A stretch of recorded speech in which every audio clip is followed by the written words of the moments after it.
আর ও নবী কয় বছরে নবী হয়েছে এই নিয়ে আজ ফতোয়াবাজি করি অন্ধকার করে ফেলছে। তাহলে ওটা যদি মুসলমান থাকতো তার কথা মানতাম, ও তো কাফের হয়ে গেছে। সূরা আনআমের 50 নম্বর আয়াত, সূরা হুদের 31 নম্বর আয়াত। আমি দলিলগুলো লম্বা করে বলতে পারছি না, খুব তাড়াতাড়ি তাফসিরে যাব। এই দুইটা আয়াত অনুযায়ী এদেশে আজ হাজারো মানুষ এই কথা যারা বলে আল্লাহর ধন রাসূলুল্লাহকে দিয়ে আল্লাহ গায়েব হয়ে গেছে। আল্লাহর দনেরা সুলকি দিয়া গেলেন আল্লাহ গায়েব হইয়া। বিশ্বাস করে কেউ যদি মন থেকে কথা বলে ও কাফের। কাফেরের জানাজা পড়া জায়েজ আছে?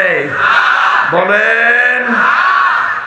মাওলানা মামুনুল হক আর আমি এক জায়গায় ছিলাম আপনাদের কাশিমপুরে, 3টা বছর পাশাপাশি রুমে। ওনাকে প্রতিদিন প্রায় মাঝে মাঝে আমারে বলতো, হামজা যদি বের হতে পারি জীবনে কোনো কাফেরের জানাজা পড়াবো না, যাবো না। বিষয়টা নিয়ে আপনি এত কঠিন কেন? অনে মাঝে মাঝে আমার ব্যাখ্যা দিত, দেখো কাফেরের জানাজা পড়া জেনে শুনে কি হারাম, কথা বলে না কেন? রাসূলুল্লাহকে আল্লাহ নিষেধ করেছিলেন তার চাচা জানাজা পড়তে, কবরে যেতে। সূরা তাওবার 113 নম্বর আয়াতে আল্লাহ দলিল দিয়েছে। সূরা তাওবার 84 নম্বর আয়াতে দলিল আছে। তা আল্লাহ পাক যদি রাসূলুল্লাহকে কথা বলতে পারে আপনার আপন চাচা আবু তালেব, তাও তার কবরের কাছে যেতে পারবেন না, দোয়া করতে পারবেন না, কারণ লোকটা মুশরিক। লোকটা কি? আজ যারা আল্লাহর ইবাদতে অন্য কাউকে শরীক করে জিকিরের নাম নিয়ে, আশেকের নাম নিয়ে মুশরিক হয়ে যাচ্ছে, এরাও তো কাদিয়ানীদের মতোই কাফের। খ্রিস্টান মিশনারি কাদিয়ানীরা যা করছে নীরব আন্দোলনের মাধ্যমে, আর এরা সরব আন্দোলন শুরু করে ওরা ওদের কাজকে এগিয়ে দিচ্ছে। এই জন্য ওদেরকে থামার জন্য আহ্বান জানাচ্ছি। আমরা আছি এই ঝামেলায়, আর কি শুরু করেছে আল্লাহ জানে। এই জন্য কথাগুলো যেগুলো আজকে কোরআন থেকে বলা হবে, এই কথাগুলো নিয়ে আপনি বাড়ি যেয়ে চিন্তা ভাবনা করবেন। এই দায়িত্ব আল্লাহ আপনাকে দিয়েছে, যেহেতু আপনি ময়দানে এসেই পড়েছেন। আমার দায়িত্ব সঠিকটা তুলে ধরা, আপনার দায়িত্ব হচ্ছে এই কথাগুলো সঠিকভাবে চিন্তা ভাবনা করে আমল করা। আল্লাহ একটা আমাদের প্র্যাকটিক্যাল লাইফে সেট করার তৌফিক দাও, বলেন আমিন। দরুদ আর সালাম পড়ছি, খুব তাড়াতাড়ি করছি, কণ্ঠটা আজ কয়েকদিন ধরে বসে গেছে। খলাকাল ইনসান আল্লামাহুল বায়ান। আল্লাহ বলেন মানুষ বানিয়েছি আমি, আর কথা বলা শিখিয়েছি আমি। আমার আগে যিনি কথা বলছিলেন যে আল্লাহ আমাদেরকে কুকুর, শৃগাল, হাঁস, মুরগি এ সমস্ত সৃষ্টি না বানিয়ে আশরাফুল মাখলুকাত বানিয়েছে। খালাকাল ইনসান, মানুষ বানিয়েছে কে? আল্লামাহুল বায়ান, মানুষকে কথা বলা শিখিয়েছে কে? বিজ্ঞান এখন এই কথাটা নিয়ে প্রমাণ করছে। বিজ্ঞান জানিয়েছে মানুষকে এই কয়েক ইঞ্চি জায়গা থেকে এক একটা কথা বের হতে 27টা স্তর পার করা লাগে। 27টা স্তরে ধাক্কা লাগার পরে একটা কথা তৈরি হয়। যদি কোনো স্তর দুর্বল হয়ে যায়, কথা বের হতে চায় না, গা গু শব্দ হয়। এটা আমার হচ্ছে। তার মানে 27টা স্তর এখন আমার ক্লিয়ার না, হয়তো কিছু কিছু স্তর আল্লাহ দুর্বল করে দিয়েছে। এ দায়িত্বটা কার? কণ্ঠ উনি দিয়েছে, উনি যেন আমার কণ্ঠটা কিছু সময়ের জন্য ছেড়ে দেন, বলেন আমিন। সূরা রদের 19 নম্বর আয়াতটা পড়েছি। কয় নম্বর আয়াত? 43টা আয়াত আছে, 3টা রুকু আছে। মদিনায় নাযিল হয়েছে, মাত্র একটা আয়াত পড়েছি। এখান থেকে আমরা তাফসীর আকারে কথা বলবো। আপনি যেহেতু পোস্টার করেছেন তাফসীরুল কোরআন মাহফিল, এটা বন্ধ করে দিন। আইছেন, বন্ধ করে দিন। এটা বন্ধ করে ফ্যান এখানে এমনি কাজ করে দিন। ওই পেছনের মানুষ আবার ডিস্টার্ব করবে, এমনি কাজ করে ফেলে রাখেন।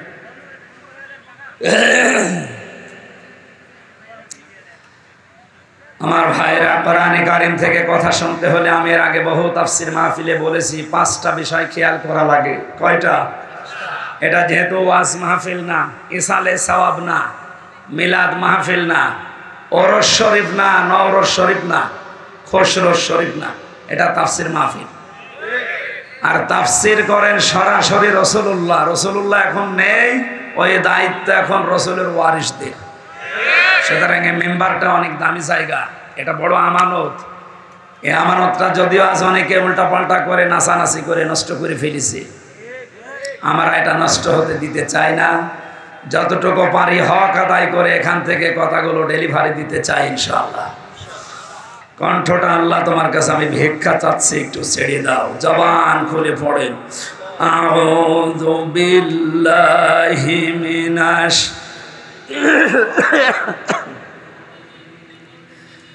বিসমিল্লাহির রহমানির রহিম।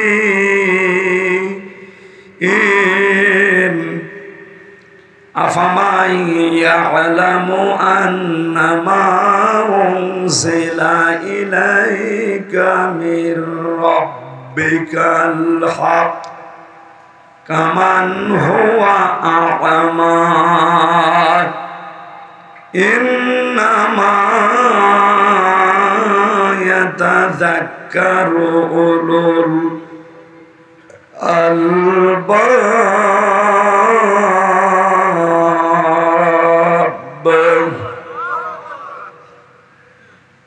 একটা আয়াতের ভেতরে যত কথা আল্লাহ লুকিয়ে রেখেছে আপনি একটু খেয়াল করে শুনেন।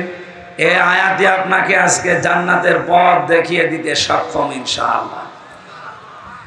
আল্লাহ পাক বলেন, হে নবী, আপনার প্রভু আপনার উপরে যেটা নাযিল করেছে, যারা এটা বিশ্বাস করে আর যারা বিশ্বাস করে না, এর প্রতি অন্ধ আচরণ করে, তারা কি কখনো সমান হতে পারে? শুধুমাত্র বুদ্ধিমান যারা, এই মানুষগুলো আল্লাহর উপদেশ গ্রহণ করে থাকে। এখন থেকে আমরা 24 নম্বর আয়াত পর্যন্ত এই 5টা আয়াতে আল্লাহর যে উপদেশগুলো আছে, যারা বুদ্ধিমান আমরা, এরপরে আছে নির্বুদ্ধিমান যারা, তাদের কথা আছে, ওগুলো আমাদের দরকার নেই। আমরা বুদ্ধিমান হতে চাই আল্লাহর ভাষায়। কি হতে চাই? আল্লাহর কোরআন থেকে এই 5 আয়াতের তাফসীর শোনার মাধ্যমে আমরা যেন বুদ্ধিমান হয়ে ময়দান থেকে বিদায় নিতে পারি। বলেন আমিন। বুদ্ধিমান কারা? বেশি দিন ক্ষমতায় আছে যারা, বিভিন্ন কায়দা করে তারা, টাকা পয়সার মালিক যারা, বৈধ অবৈধ দেখা দেখি নেই তারা।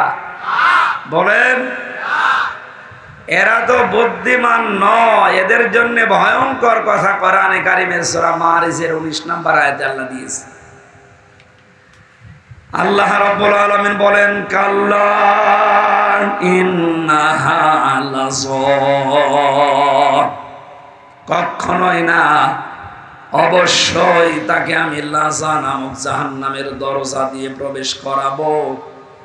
নাযাআতাল লিশাবা, যে ঘরে প্রবেশ করার সঙ্গে সঙ্গে চামড়া খুশি চলে যাবে। গাজীপুরবাসী, আপনাদের জেলায় সর্বমোট 5টা কারাগার সরকার বানিয়েছে। সরকারি একটা আপনাদের জেলায়, আর ওখানে কেন্দ্রীয় 4টা।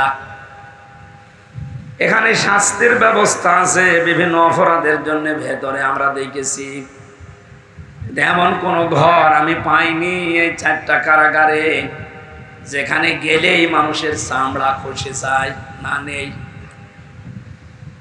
রিমান্ডে যে 10 দিন ছিলাম, ওখানেও আমি এমন এমন ভয়ঙ্কর জায়গায় আমাকে নিয়েছে, মাটির নিচের ঘরে, কিন্তু গেলেই চামড়া খসে যায়, এমন জায়গা আমি পাইনি। হ্যাঁ, নখ তুলে নেয়, এগুলো আমি জিনিসপত্র দেখেছি, মেশিন পত্র, যে হুজুরে যে এগুলো দিয়ে আমরা নখ তুলি। আপনার না, আপনাকে আমরা দেখাচ্ছি।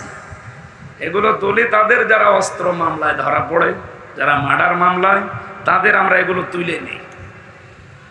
তার মানে আমাকে জিনিসপত্র দেখিয়ে যেটা বলতে বলবে ওইটা যেন আমি বলি। 10 দিন আর দিকে 3 বছর প্রায়, সব মিলে বলেন আমার চামড়া কোনো জায়গা থেকে খুশিছে? বলেন না কেন? আল্লাহর বাণী কি শুনলেন? নাযাআতাল লিশাওয়া, শুধু শোনা পর্যন্ত শেষ। এটা বাস্তবে নিয়ে জানতো কত কঠিন বিষয়টা। বাংলাদেশ না, এশিয়া মহাদেশের ভেতরে সবচাইতে বড় কঠিন এবং ভয়ঙ্কর জেলখানার নাম এই কাশিমপুরের হাই সিকিউরিটি 4 নাম্বারটা। এর ভেতরে শতাব্দী বিল্ডিং আছে, সবচাইতে বড় মারাত্মক জায়গা এটা। 24 ঘন্টা তালা লাগিয়ে রাখি। এত কঠিন জায়গায় থাকার পরও আমাদের চামড়া ওঠে না। খাবার দাবার সমস্যা ছিল, ঠিক আছে। এবার বলেন, আল্লাহ যে বর্ণনা দিলেন, যে ঘরের কথা বললেন, কিভাবে আল্লাহ বানিয়েছেন যে সেখানে গেলে আগে চামড়া খসে যায়, তার মানে ওখানে এরকম মেশিন পত্র লাগানো আছে। কথা বলেন। এই ভয়ঙ্কর জায়গায় আল্লাহ প্রবেশ করাবেন কাদেরকে? দুইটা গুণ যাদের ভেতরে দুনিয়াতে পাওয়া যাবে তাদেরকে আল্লাহ ওই দরজা দিয়ে প্রবেশ করাবে। জাহান্নামের লাজা, এই দরজার নাম তাদমান আদবার ওয়া তাওয়াল্লা ওয়া জামা ফাআওয়া। এক নম্বরে যাদেরকে সত্যের দিকে আহ্বান করা হয়, সত্যকে সত্য জানার পরও যারা পৃষ্ঠ প্রদর্শন করে, মুখ ফিরিয়ে চলে যায়। আর বাংলাদেশে এই চরিত্রের মানুষ বেশি। শুধু আহ্বান করা না, চোখে আঙ্গুল দিয়ে অনেকে দেখিয়ে দেওয়া হচ্ছে। এরপরেও শুধু আমার বাবার মুরিদ না, আমার দলের লোক না, এই জন্য হামজারে মানে না। এক কথা বলছে না কেন? লাজা নামক দরজা দিয়ে প্রবেশ করিয়ে চামড়া খসাবে আল্লাহ প্রথম কাদের? যাদেরকে সত্যের দিকে ডাকা হয়। এটা জানার পরও যে মানুষগুলো মুখ ফিরিয়ে পৃষ্ঠ প্রদর্শন করে অহংকার করে চলে যায়, আপনি দেখেন এখানেও চরিত্রের মানুষ আছে। দ্বিতীয় নম্বরে যারা জমা করে মাল সম্পদ, আর এগুলো কি করে সংরক্ষণ করা যায় সে লাইন খোঁজে। দেশে সংরক্ষণের নিরাপত্তা পাচ্ছে না, এই জন্য বেগম পাড়া বানাচ্ছে। একটু বেশি বলে ফেললাম? না, বেশি বলিনি, অল্প হয়েছে। সুতরাং যারা মাল জমা করছেন, এখন মাল মানে অনেকে মনে করে মাল মানে যেটা মরে গেছে আবুল মাল, গত টার্মে যেটা ছিল আবুল কি ওটার নাম, ওটা তো মরেই গেছে। কামাল, লোটাস কামাল। মাল মানে কি লোটাস কামাল, আবুল মাল? কি মাল? না, মাল মানে শুধু টাকা। তাফসিরে ইবনে কাসির মুফাসসিরিন ইকরামে লিখেছেন মাল শব্দের ব্যাখ্যা 5টা। যারা এগুলো বৈধ অবৈধ লাইন দেখা দেখি নেই, শুধু জমা করতেই থাকে, সংরক্ষণ করার চেষ্টা চালায়, কে বলবেন? এতগুলো ছাত্র জবাব দেন কয়টা? মালের 1 নাম্বার অর্থটা বাদ দেই। না বলেন বলে আমি আবার 3 বছর যাই, যেটা যেটা দেখবো আমার গায়ে লাগবে ওইটা বাদ দিয়ে দেব।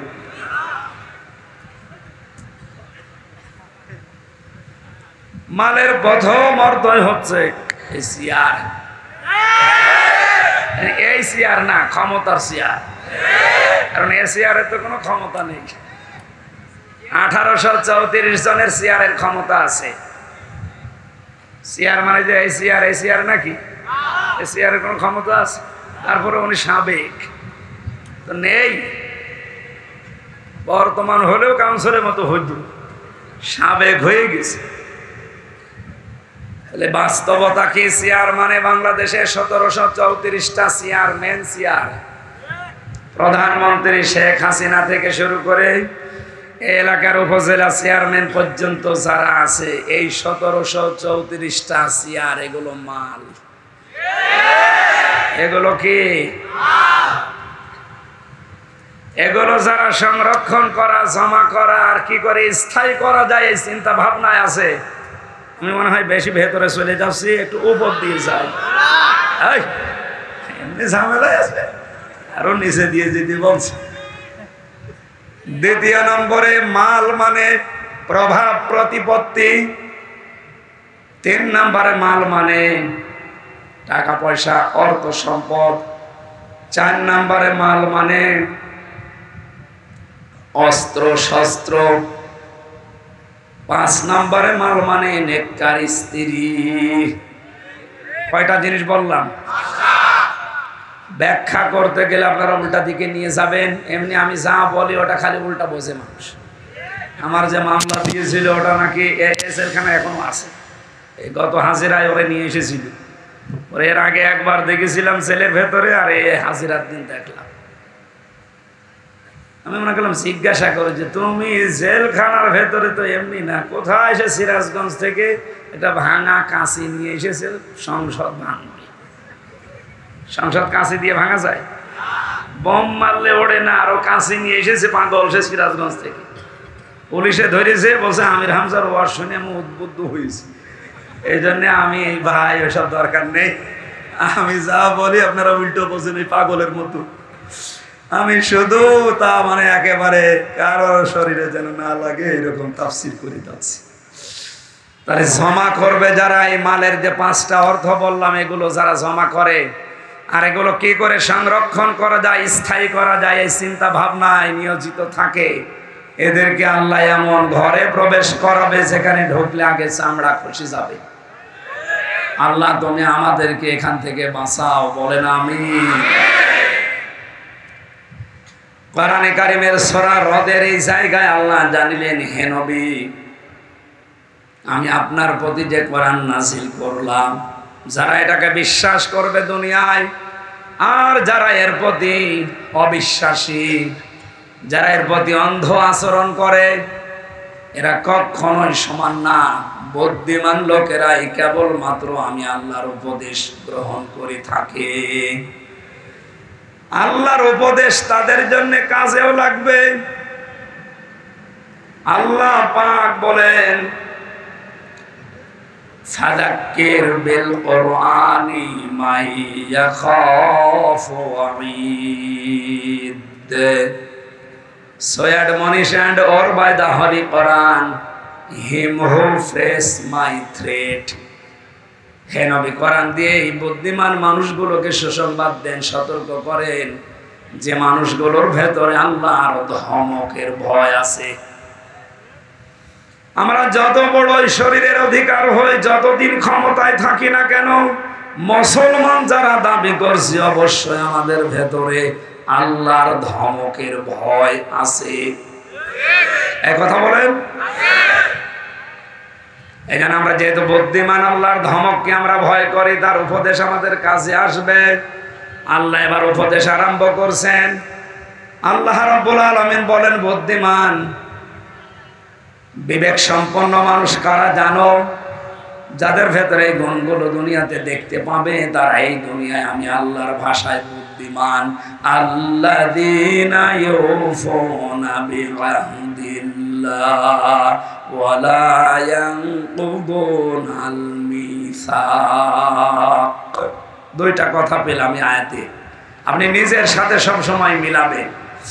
1 নম্বরে যারা আল্লাহকে প্রদত্ত অঙ্গীকার রক্ষা করে, 2 নম্বরে প্রতিজ্ঞা করার পরে যারা ভঙ্গ করে না। এবার আসেন তো এই 2টা শব্দ নিয়ে আমাদের বাস্তব জীবনে যায়। আল্লাহর সাথে দেওয়া অঙ্গীকার যারা দুনিয়াতে রক্ষা করতে পারবে, আল্লাহর সাথে অঙ্গীকার আমাদের কয়টা? বলেন বলেন। আমার এই কথা শুনতে হলে ভেতরে কিছু থাকা লাগবে। একেবারে কিচ্ছু জানেন না, বোম্বাস্টিক মার্কা, তাহলে আবারও বোঝাতে সমস্যা। আমরা আল্লাহর সাথে অঙ্গীকার কয়টা? একটা করেছিলাম রূহের জগতে। উনি আমাদেরকে জিজ্ঞাসা করেছিলেন, ওয়াইদ তাআযানা রাব্বুকা, স্মরণ করো ওই সময়ের কথা যখন তোমার রব হযরতে আদমের পৃষ্ঠদেশ থেকে তার যত সন্তান কিয়ামত পর্যন্ত আসবে সবাইকে বের করে সামনে রেখেছিলেন। জিজ্ঞাসা করেছিলেন, আলাস্তু বিরাব্বিকুম, আমি কি তোমাদের রব না? যত রূহ আমরা ওই জায়গায় ছিলাম, এক বাক্যে বলেছিলাম, ক্বালু বালা, অবশ্যই আপনি আমাদের রব। আমরা কিন্তু ক্বালু নাম বলতে পারতাম যে হ্যাঁ আপনি আমাদের রব, কিন্তু নাম শব্দ না ব্যবহার করে আমরা বালা বলেছিলাম। নাম মানে হা, বালা মানে হা। নাম মানে এমনিতেই হা, আর বালা মানে গ্যারান্টি দিয়ে হা। বলে সুবহানাল্লাহ। ওই সময় আল্লাহ পাক ডান হাত, কুদরতি হাতকে এভাবে মেলে ধরেছিলেন।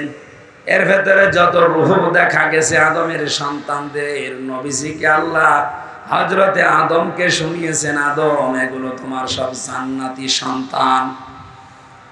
বাম হাত এভাবে বের করে যখন মেলে ধরলেন, এখানে যে রূহগুলো ছিল আল্লাহ পাক বলেছিলেন এগুলো তোমার সব জাহান্নামী সন্তান, দুর্ভাগাইরা। আমাদের এখন প্রশ্ন আসতে পারে, তাহলে দুই হাতের ভেতরে আমরা যে হাতে আছি, ওই হাতের ভেতরে যদি থাকতে পারি তাহলে আর ভালো কাজ করেই করব কি, আর খারাপ কাজ করেই করব কি? যা লেখা হওয়ার হয়ে গেছে নাকি? এর জবাব দিয়েছেন যারা হাদিস বিশারদ, মুহাদ্দিসিন ইকরাম বলেন, মহান আল্লাহ যে হাতগুলো দেখিয়েছেন ওই দিন আমাদের কাছ থেকে জবাব নেওয়ার পর, যে আদম তোমার এই সন্তানগুলো জান্নাতি, এই সন্তানগুলো জাহান্নামী, কিয়ামত পর্যন্ত পৃথিবীর ময়দানে আমি এদেরকে পাঠাবো, তার ভেতরে আমরা আছি। জবাব হচ্ছে এইটাই, যাদেরকে আল্লাহ ডান হাত থেকে বের করেছিলেন, কিয়ামত পর্যন্ত ওরা আসবে দুনিয়ায়, ওদেরকে দিয়ে আল্লাহ জান্নাতে যাওয়ার কাজগুলো করিয়ে নেবেন। রাত 3:30টার সময় ঘুমিয়েছে, 4:30টার সময় আজান দিচ্ছে ফজরের। মাত্র 45-50 মিনিট ঘুম হওয়ার পরে স্ত্রী ডাক দিচ্ছে, তাড়াতাড়ি করে ওঠো, ফজরের নামাজের সময় হয়ে গেছে। ও তাড়াতাড়ি উঠে নামাজ পড়তে পারলে ওর কাছে আনন্দ লাগে। এক কথা বলেন না কেন? ঠিক আর একটা লোক রাত 9টার সময় ঘুমিয়েছে, রাত 4:30টার সময় আপনি তারে ডাক দিচ্ছেন। 8টা-9টা ঘন্টা মরণের ঘুম ঘুমিয়েছে, ফজরের নামাজে ডাক দিলে এখনো পর্যন্ত বলে আমার ঘুম হয়নি, ডিস্টার্ব করলি কেন? আপনি ধরে নিতে পারেন আপনি আছেন ডান হাতে আর ওই লোকটা আছে ওই বাম হাতে। আপনাকে আলো ভালো কাজ করাবে যদি ওই ডান হাতের ভেতরে থাকেন, আপনার মন মানসিকতা হবে পয়দা করে দেবে। লা ইয়াস্তাউই আসহাবুন নারি ওয়া আসহাবুল জান্নাহ, আসহাবুল জান্নাতি হুমুল ফাইজুন। হে নবী, যেই মানুষগুলো জান্নাতি আর যারা জাহান্নামী এরা কখনো সমান হবে না, এদের রাস্তায় আলাদা। আপনি কখনো তাদেরকে এক রাস্তায় চলতে দেখবেন না, এদের দুনিয়ার জীবনটাই পুরো আলাদা জীবনে চলবে।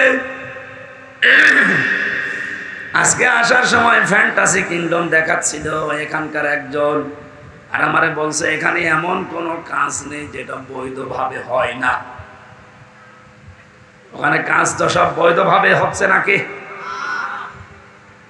ওখানে আপনি এরকম মানুষকে নিয়ে যেতে পারবেন পিটিয়েও? পারবেন না। ওখানে যাওয়ার মানুষের দুনিয়ায় আলাদা, আর ওখানে যারা যায় ওদেরকে আপনি মসজিদে, মাদ্রাসা, ঈদগায় পাবেন না। এখানে আসলে ওদের শরীরে জ্বালা ধরবে, আর এই চরিত্রের মানুষগুলো ওই জায়গায় গেলে এদের শরীর খারাপ হবে। বিশ্ব নবী মুহাম্মদ রাসূলুল্লাহর বয়স এই যে এই বয়সের 8-9 বছর, ওনাকে একটা মেলায় নিয়ে গিয়েছিল বন্ধুরা। আল্লাহর নবীকে উকাস মেলায়, এই মেলাতে নিয়ে যাওয়ার পরে তিনি সঙ্গে সঙ্গে অজ্ঞান হয়ে গেছেন। ওখানে যে ঘুম তিনি দিয়েছেন, ঘুমের ভেতরে তারপর আর রাত চলে গেছে। সূর্যের আলো যখন সকালবেলা তার মুখের উপরে পড়েছে, নবীজি টের পেয়ে দেখলেন আশপাশে কেউ নেই। ওরা গান বাজনা, মেলা যা করার আনন্দ ফুর্তি করে সবাই বিদায় নিয়ে চলে গেছে। পুরাটা সময় বিশ্ব নবীকে আল্লাহ জাহান্নামী কাজ থেকে বাঁচিয়ে রেখেছে। আপনি যদি সত্যি হযরতে আদম আলাইহিস সালামের সন্তানদের আল্লাহর ডান হাতের ভেতরে পড়ে যান, এমন ভালো ভালো কাজের আঞ্জাম আপনাকে মরণের আগ পর্যন্ত আল্লাহ দেওয়াতেই থাকবে। হ্যাঁ, এখানে কিছু নিয়ম নীতি আছে। আপনাকে ভালো ভালো কাজ পাওয়ার পরে শুকরিয়া আদায় করা লাগবে আল্লাহর। লাইন শাকারতুম লাযিদান্নাকুম ওয়া লাইন কাফারতুম ইন্না আযাবি লাশাদীদ। যদি আমার নিয়ামতের শুকরিয়া আদায় করো, আমি আল্লাহ ওইটা বাড়িয়ে দেব। নিয়ামতের শুকরিয়া আদায় আমরা বাংলাদেশের মানুষ একটা বুঝি, কি সেটা? টুটি পর্যন্ত খাবারের পর একটা ঢেকর তুলে বলে আলহামদুলিল্লাহ, হয়ে গেল না। কেউ যদি কোনো নিয়ামত পাওয়ার পরে শুকরিয়া আদায় করে, ওকে তিনটা বিষয় লক্ষ্য রাখা লাগবে। উনি যে কাউন্সিলর, আমি যে এখানকার প্রধান বক্তা, উনি যে প্রধান অতিথি, প্রত্যেকটা বিষয় আমার আল্লাহ বলেন ভালো হোক আর মন্দ হোক, প্রতিটি জিনিস আমার বান্দা বান্দীদের জন্য পরীক্ষা। সূরা ফজরের ভেতরে আল্লাহ এই তথ্যগুলো দিয়েছেন। ফাম্মাল ইনসানু ইযা মাবতালাহু রাব্বুহু ফাকরামাহু ওয়া না'মাহু ফায়াকুলু রাব্বি আকরামান ওয়া আম্মা ইযা মাবতালাহু রাব্বুহু ফাকদারা আলাইহি রিজকাহু ফায়াকুলু রাব্বি আহানান। আমি মানুষকে ভালো কোনো কিছু দিয়েও পরীক্ষা করি, নিয়ামতগুলো দিয়েও তাকে পরীক্ষা করি, নিয়ামত কেড়ে নিয়ে অসম্মানিত করেও আমি তাকে পরীক্ষা করি। সুতরাং আজ যারা ক্ষমতায় আছেন, এটা আপনার পরীক্ষার বিষয়। অবতাগি ফীমা আতাকাল্লাহু দারুল আখিরাহ। আপনাদের উচিত হবে ক্ষমতাটা আল্লাহর দ্বীনের, ইসলামের, মানবতার পক্ষে কাজে লাগিয়ে আখিরাতের ঘর নিজের জন্য তৈরি করে নেওয়া। আপনি আল্লাহর ভাষায় বুদ্ধিমান হবেন। অথচ ক্ষমতা পেয়ে অনেকে আজ আখিরাতের ঘরের পরিবর্তে জাহান্নাম তৈরি করে রাখছে। আমি আল্লাহর সাথে অঙ্গীকারের বিষয় বোঝাচ্ছিলাম। একটা অঙ্গীকারের সময় বলেছিলাম, বলো বালা, অবশ্যই আপনি আমাদের রব। রবের ভেতরে আমরা 19টা শর্ত লুকিয়ে রেখেছিলাম। রবের পুরা অর্থ আপনি দেখবেন অভিধানে। রব শব্দের অর্থ 19টা। কয়টা? 19টা। বলেন। 19টা। এবার একটা একটা করে মিলাবেন নিজের জীবনে 19টা পাওয়া যায় কিনা। এক নম্বরে রব মানে যিনি লালন পালনকারী। আপনি বলেন তো নিজের মনের দিকে তাকিয়ে, এ কথা কি আমরা 100% আল্লাহকে বিশ্বাস করে মানতে পারি যে আল্লাহ আমার লালন পালনকারী? না না, এটা তো চামড়ার মুখের কথা। আমাদের মনে, আমি সহ প্রত্যেকের মনে এখনো পর্যন্ত প্রায় 100%-এর 80 থেকে 90% পর্যন্ত এই বিশ্বাস, আমার লালন পালন করা, খাওয়া দাওয়ার ব্যবস্থা, এটা আমার চাকরির দ্বারা হয়। এই না বলছেন মানে? আমাদের মনের অবস্থা বললাম আমি। এটা আমার ব্যবসার দ্বারা হয়, এটা আমার জমি জায়গার দ্বারা হয়, ঘর ভাড়ার দ্বারা হয়। কথা বলেন না কেন? অথচ এই জায়গায় বলেছিলাম আপনি আমাদের রব। আল্লাহ বলেন আন তাকুলু ইয়াউমাল কিয়ামাহ ইন্না কুন্না আন হাযা গাফিলিন। এই কথাটা দুনিয়ায় যাওয়ার পরে যেন তোর ঠিক থাকে, এটা যেন গাফেল হয়ে যাবে না, কারণ কিয়ামতে কিন্তু আবার এইটা প্রশ্ন করা হবে। গাজীপুরবাসী আল্লাহর সাথে অঙ্গীকারের প্রথম যেটা আমি দেখছি, এটা আমরা ফেল করে ফেলেছি। আমাদের মনের ভেতরে এখনো বদ্ধমূল ভাবে এই ভরসা তৈরি হয়নি যে চাকরি, ব্যবসা, ঘর ভাড়া, এটা আমার মাধ্যম। আসলে আমাকে খাওয়াতে পারে শুধুমাত্র কে? খাবার চারিদিকে তৈরি করে ফেলে রাখা আছে। আল্লাহ এমন একটা অসুখ আমাকে দিতে পারে যে অসুখের কারণে একটা খাবারের দিকেও তাকানো সম্ভব না। কত ধনী ধনী মানুষকে আমি এদেশে দেখেছি। বাংলাদেশের যারা বড় বড় 10 জন ধনী, তার ভেতরে প্রায় 8 থেকে 8 জনের সাথে আমার মেশা হয়েছে অলরেডি, কম বেশি। সবচাইতে বড় ধনের তালিকায় পাবেন আপনি আকিজ গ্রুপকে। 10 জনের ভেতর আর একজন না। ওদের সাথেই তো কয়েক বছরে জেলে যাওয়া 3 বছরের আগে ওদের সাথেই তো ছিলাম।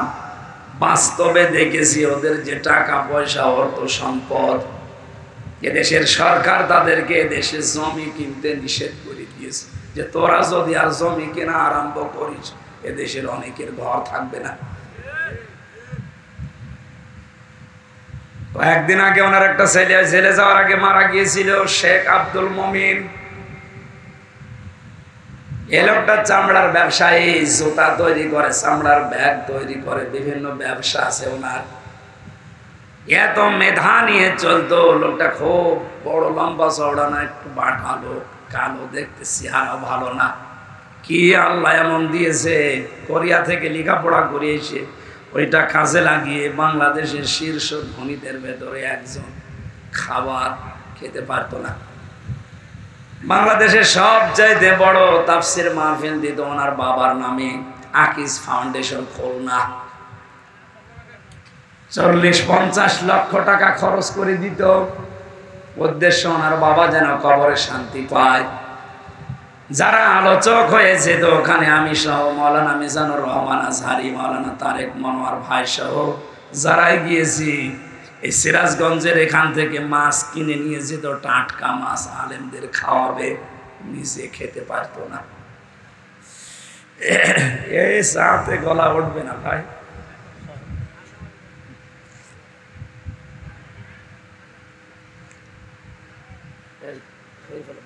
হবে না, এটা ওঠে নাকি?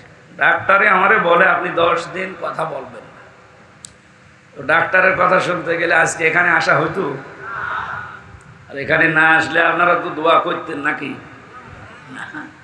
বলতেন হুজুরের গলা ভেঙে গিয়েছে, আসেনি, ও গলা আরো ভেঙে যাক। হুজুর মরে যায়, যাক, আমার ওয়াজ শোনা লাগবে।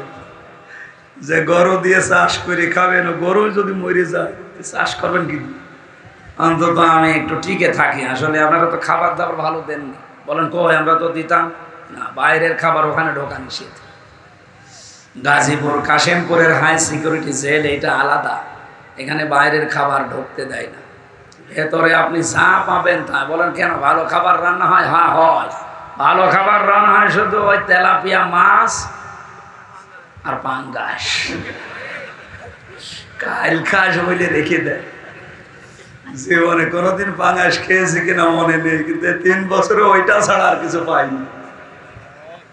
ভেতরে কোনো মাল মশলা নেই, সব ফাঁপা হয়ে গেছে। স্বাভাবিক হতে কিছুদিন সময় লাগবে। বের হয়েই তো ছোটাছুটি বেশি হয়ে যাচ্ছে। এখন মনে হচ্ছে যে ভেতরে থাকাই ভালো ছিল, কিন্তু একটু কষ্ট হতো। কণ্ঠটা যদি আল্লাহ ছেড়ে দিত আর আগের স্বাভাবিক অবস্থায় থাকতো, 1.5-2 ঘন্টা তাফসীর করা কোনো আয়াতের উপরে আল্লাহর দিকে তাকিয়ে বলছে কোনো ব্যাপার না, কিন্তু কণ্ঠ সাপোর্ট করছি না। কথা বলতে গেলে কেমন যেন বুকে ব্যথা উঠছে। তাহলে আল্লাহ যে রব শব্দের 19টা অর্থ আমরা তাফসীরে পেলাম, একটাই প্রথমে আমরা ফেল করে বসে আছি। রব মানে লালন পালনকারী। এটা এখন থেকে আল্লাযীনা ইউফুনা বিআহাদিল্লাহ, বুদ্ধিমান তো ওরা যারা আল্লাহর সাথে কৃত অঙ্গীকার পূরণ করে। আমরা প্রথমটাই ব্যর্থ। 2 নাম্বারটা একটু কড়া, এটা বলবো। রবের 2 নাম্বার অর্থ, রব মানে আইনদাতা। এটা শুনলেই কিছু মানুষের চুলকানি আরম্ভ হয়ে যায়। আপনি কোরআন থেকে রব এই শব্দটা কেটে বাদ দিয়ে দিন, দেন। এখন যদি মুরব্বীকে বলি টয়লেটে যান, বাম পা দিয়ে প্রবেশ করেন, দোয়া পড়েন, 8, 9, 10 মিনিট 20 মিনিট ওখানে কাটান, বের হওয়ার সময় গফরানাকা আলহামদুলিল্লাহিল্লাযী আযহাবা আন্নিল আযা ওয়া আফানি, এই দোয়া পড়ে ডান পা দিয়ে বের হন।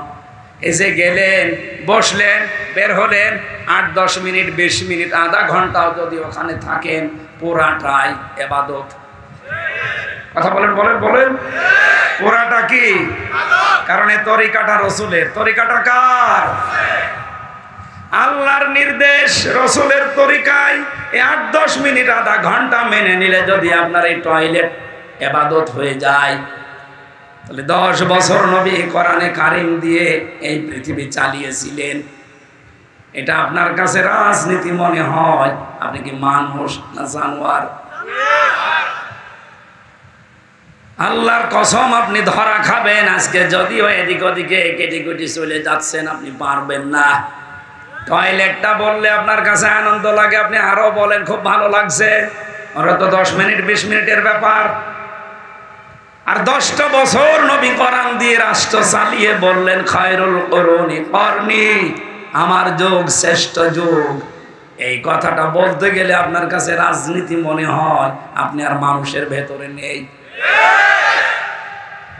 এ মুরব্বী মানুষ, সংসার অবশ্যই আছে না নেই? এখন যদি রাতে বাড়ি যেয়ে স্ত্রীকে সালাম দেয়, আর বউ যদি সালামের জবাব না দিয়ে গালি দেয়, কুকুরের বাচ্চা, ভালো লাগবে? গালি গালি শুনে খারাপ লাগবে না? উনি যদি বুদ্ধিমান হয়ে থাকে, ওনার খারাপ লাগা, মন খারাপ করা, এটা ওনারই পাগলামি হবে। যেই বলবে কুকুরের বাচ্চা, শুকুরের বাচ্চা, সঙ্গে সঙ্গে উনি চিন্তা করবে কি গো, এ তো শিক্ষিতা মেয়ে, ভালো বংশের মেয়ে, কোনদিন এই 50 বছর সংসার করে আমার মুখের উপরে মুখ তুলে কথা বলে না, আর আজকে আমারে হঠাৎ গালি দিচ্ছে শুকুরের বাচ্চা, কুকুরের বাচ্চা বলে। অবশ্যই ওরে চিনে ধরিস। কথা বলছে না, ওর স্বাভাবিক নেই, ওরে জিনে ধরেছে নাই বুতে ধরেছে, এতে গালি দেয় কেন? এই সহজ বিষয় যেমন আপনি বুঝে ফেললেন, 50 বছর সংসার করার পর উনি নিজেও মেনে নিতে পারছে না, তারপরও সান্ত্বনা এই যে আমার বউ স্বাভাবিক নেই, ও অস্বাভাবিক, ভূতে ধরেছে, জিনে ধরেছে। আপনি যখন টয়লেটে 1/2 ঘন্টা কথা শোনার পরে আনন্দে মনের ভেতরে আপনার ভালো লাগে, 10 বছর রবের ব্যাখ্যা দিয়ে কোরআন দিয়ে চালাতে হবে, এইটা শুনলে রাজনীতি মনে হয়, মন খারাপ হয়, বুঝবেন আপনাকে শয়তান দখল করে ফেলেছে, আপনার স্বাভাবিক নেই। এজন্য রব মানে আইনদাতা, এটা আপনি অঙ্গীকার করে এসেছেন। আল্লাহর আইন কয়টা? এখানে আলেম নেই, পড়াশোনা করে না। আল্লাহর আইন কয়টা বলেন তো? 500। কত? আপনি একটা একটা করে নিজের 3.5 হাত বডি, পরিবার, সমাজ আর রাষ্ট্রে মিলান, কয়টা আপনি পাবেন? আমার যতটুকু ধারণা, আমাদের 3.5 হাত বডি থেকে আমাদের সংসদ পর্যন্ত একটা আইনও আল্লাহ নেই। কোনটা আছে আপনি বলেন, আমি দেখি মিলাই, বলেন। নেই, একটাও আমি পাই। অথচ আহাদিল্লাহ প্রথম শব্দই আল্লাহর সাথে যে অঙ্গীকারগুলো রবের সাথে করেছেন, এগুলো যারা ঠিক রাখে দুনিয়ায় এরা বুদ্ধিমান। এটা ঠিক রাখতে গিয়ে আজ অনেকেই বিপদে আছে। এই কথা ঠিক রাখার জন্যই তো আল্লাহর আইনের কথা বলা হয়।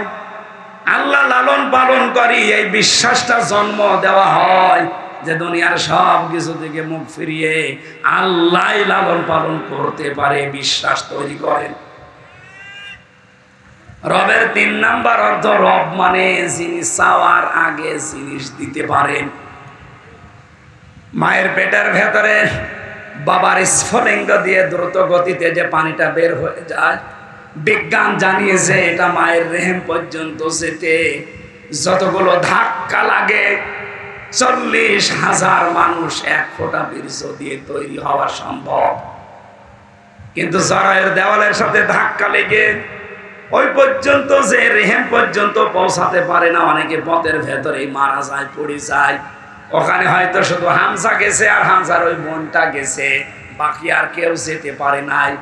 অথচ আমার বাবার ওই 2 ফোঁটা বীর্য দিয়ে 80,000 হামজা বানানো সম্ভব ছিল।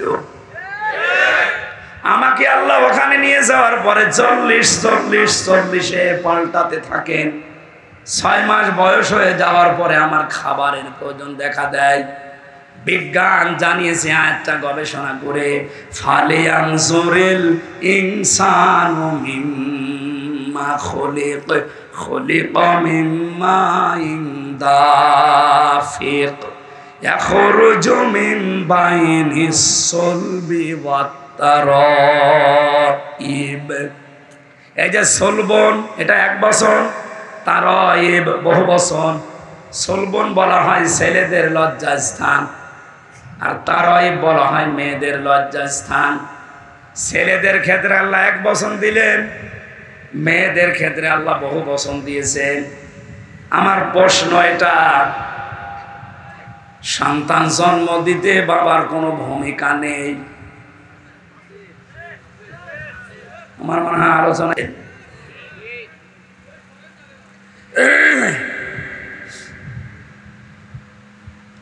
এখন যেগুলো আধুনিক তাফসিরে পাওয়া যায়, যদি বাংলাতে পান কিনে নেবেন, দেখবেন বাবার এই নাপাক পানিটা দিয়ে মহান আল্লাহ মায়ের রেহেমের ভেতরে 4টা জিনিস তৈরি করে, চুল, রগ, হাড় আর পর্দা। মায়ের রেহেমের ভেতরে যে নাপাক পানিটা আছে ওইটা দিয়ে আরো 4টা জিনিস বানায়, রক্ত, গোশত, চর্বি আর চামড়া।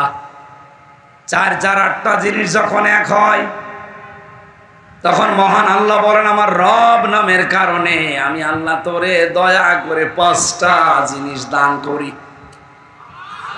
এই তথ্যটা পাবেন সূরা নাহলের 14 নম্বর পারার 14 নম্বর পৃষ্ঠার 13 নম্বর লাইনের 78 নম্বর আয়াতের শেষের দিকে আছে, ওয়াজাআলা লাকুমুস সামআ ওয়াল আবসারা ওয়াল আফইদা ইলা আখির আয়াত।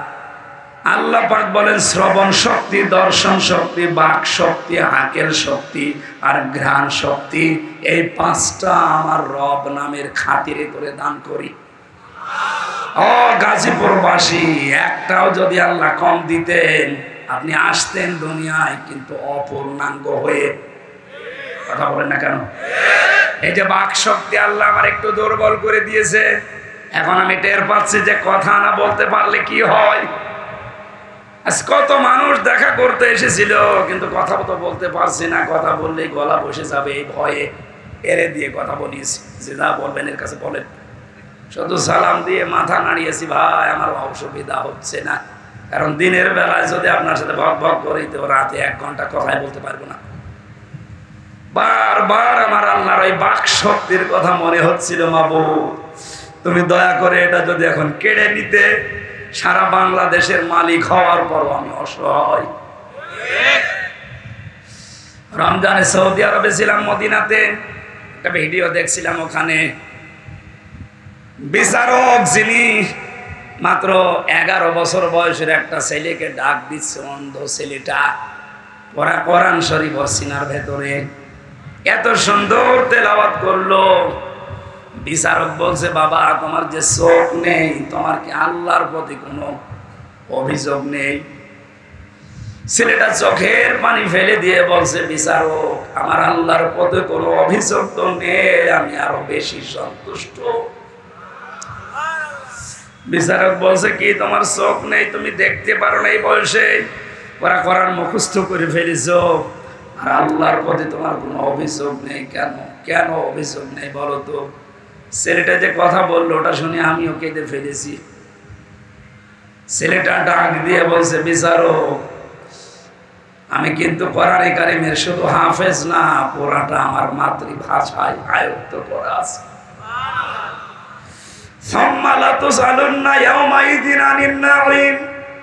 কিয়ামতের দিন প্রতিটি জিনিস ধরে ধরে আল্লাহর কাছে হিসাব দেওয়া লাগবে। মহান আল্লাহ যখন আমাকে একা একা ডাকবে, আব্দুর রহমান এদিকে আয়, আমার সামনে দাঁড়া, এখানে একটা ভুল নিরসন করা দরকার। অনেক মানুষের ধারণা আছে যে কিয়ামতের দিন মনে হয় বিভিন্ন পীর সাহেবরা লক্ষ লক্ষ মানুষ নিয়ে আসবে, তাদের সামনে আমিও যাব। সূরা মরিয়ম 16 নম্বর পারার 10 নম্বর পৃষ্ঠা 15 নম্বর লাইনের শেষ নাম্বার রুকু 95 নম্বর আয়াত। এটা ওয়াকুল্লুহুম আতিহি ইয়াউমাল কিয়ামাতি ফারদা। আল্লাহ পাক বলেন, কিয়ামতে প্রতিটি মানুষকে আমি আল্লাহর সামনে দাঁড় করাবো, স্রেফ একা একা। কয়জন করি? সুতরাং যারা একথা ছড়িয়েছে যে পীরের মরিদ হলে অসুবিধা নেই, ওরা তারা জান্নাতে নিয়ে যাবে, এটা বানানো কথা। কারণ কিয়ামতে আপনার পীর সাহেব আপনার সাথে থাকবে না, একথা বলছে না কেন? এই নিশায় তো অনেকে দুই পীরের মুরিদ হয় যে দুই জন ধরে হাত ধরে এভাবে দেবে জান্নাতে চলে যাব। কে বলেছে আপনাকে? আপনি তো উঠবেন আল্লাহর সামনে কয়জন? আরো জোরে, আরো জোরে বলেন। এই ছেলেটা বলছে, উস্তাদ বিচারক, আমি যখন একা আল্লাহর সামনে দাঁড়াবো, মহান আল্লাহ আমার পা থেকে মাথা পর্যন্ত জিজ্ঞাসা করবে নিয়ামত একটা একটা করে, আমার মুখটার উপরে তালা লাগিয়ে দেবে। আলিয়াউমা নাখতিমু আলা আফওয়াহিহিম ওয়া তুকাল্লিমুনা আইদিহিম ওয়া তাশহাদু আরজুলুহুম বিমা কানু ইয়াকসিবুন। পা থেকে শুরু করে যখন একটা একটা করে আসবে, চোখের কাছে আসার পরে আমি আল্লাহকে বলবো, মাবুদ একটু দাঁড়ান, তুমি আমার চোখের সম্পর্কে জিজ্ঞাসা করো, অথচ জন্ম থেকে তো আমার চোখ ছিল না। এতগুলো নিয়ামতের হয়তো কম বেশি জাতা বলে আমি তোমাকে বুঝিয়েছি, কিন্তু চোখের ব্যাপারে আমরা প্রশ্ন করলে আমি জবাব দিতে পারবো আশা করছি। আল্লাহ তুমি আমাকে কি দাও, নিয়ে নিয়ামতের জবাব দেব কি দিয়ে? যার যেটা থাকে না ওই লোকটা জানে যে কি নেই তার কাছে। আমার যেহেতু কণ্ঠ এখন নেই, কয়েকদিন আমি বারবার এখন আল্লাহর কাছে ধর্ণা দিচ্ছি, আল্লাহ তুমি কণ্ঠটা একটু ভিক্ষা দাও। আপনার এখনই যদি বাক শক্তি, আপনার আকেল শক্তি যেটা জ্ঞানের, এটা যদি আল্লাহ রহিত করে দেয়, আপনি নিজের পায়খানা নিজে খাবেন। এক কথা বলছেন। আল্লাহ পাক বলেন, এই রব নামের কারণে মায়ের পেটের ভেতরে আমি আরো 5টা জিনিস তোকে দেই। 8 আর 5 বলেন, এই 13টা জিনিস 6 মাসের পরে যখন এক হয়ে যায়, তখন আল্লাহ পাক বলেন, ফেরেশতারা জিজ্ঞাসা করে, একে কি বানাবো? আল্লাহ তুমি বলো, একে কি ছেলে বানাবো না মেয়ে বানাবো? ওয়াল্লাযী ইউসাউবিরুকুম ফিল আরহামি কাইফা ইয়াশা ইলা আখিরি আয়াত। তিনি সে আল্লাহ যিনি তোমাদের মায়ের পেটের ভেতরে, রেহেমের ভেতরে তোমাদের আকৃতি তৈরি করেন। সুতরাং ছেলে হবে না মেয়ে হবে, এ সিদ্ধান্ত কার? আরো জোরে। মেয়ে হলে যারা বর প্রতি রাগ করে, তারা বর উপরে রাগ না আল্লাহর উপরে। আল্লাহর সিদ্ধান্তের উপরে কেউ যদি রাগ দেখায়, ওর ঈমান আর থাকবে? এজন্য আশা করছে এই মূর্খতা কেউ আর করবেন না। ওটা আপনার স্ত্রীর যদি হাত থাকতো, 2টা মেয়ে হওয়ার পরে জীবন ও আর একটা মেয়ে নিত না, ছেলেই হয়তো। যদিও শ্বশুর শাশুড়ের কারণে অনেক বৌমার প্রতি এই কারণে অত্যাচার হয়। আমার মনে করেন এখন 2টা মেয়ে, এখন যদি আর একটা হয়, স্বাভাবিকভাবে মানুষের সহজাত হিসাবে আমারও মন খারাপ হবে।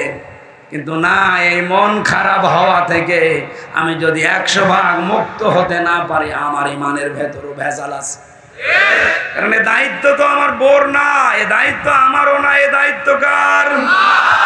উনি যদি আমারে মেয়ে দিয়ে শান্তি পায়, আমার কি দরকার ছেলের আশা করা? এতটুকু আশা করা যায়, রব্বি হাবলি মিনাস সালিহিন, আল্লাহ সন্তান চাই দাও, এটা যেন সুস্থ সবল এবং নেককার হয়। কথা বলেন না কেন?